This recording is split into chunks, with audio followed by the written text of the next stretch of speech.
Let's learn the construction of a road roller and assemble it. Now let's install the rear axle.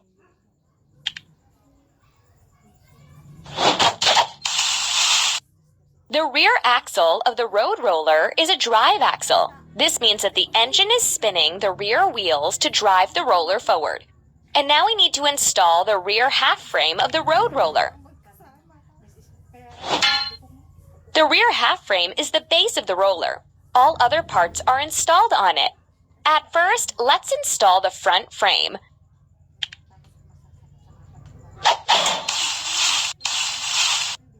The front frame is used to change the direction of the road roller. The drum is also attached to it. And now let's install the drum.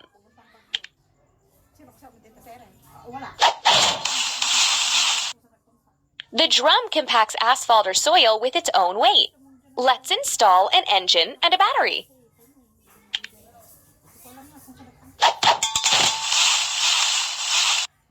The engine makes the wheels turn so the car can move, and the battery helps start the engine and provides power for headlights, controls, and other systems.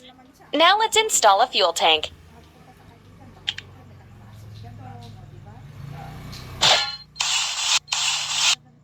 The fuel tank contains gasoline or other fuel.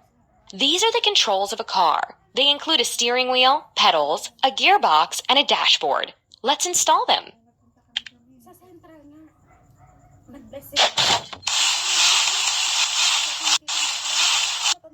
All these things are necessary for a driver to control the car. Now let's install a cabin.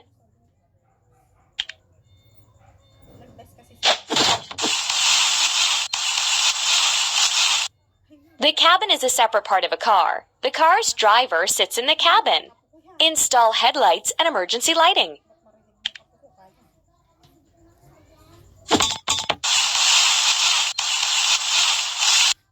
The emergency lighting attracts attention, and the headlights are needed for the driver to see the road in the dark. Ready.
Amazing!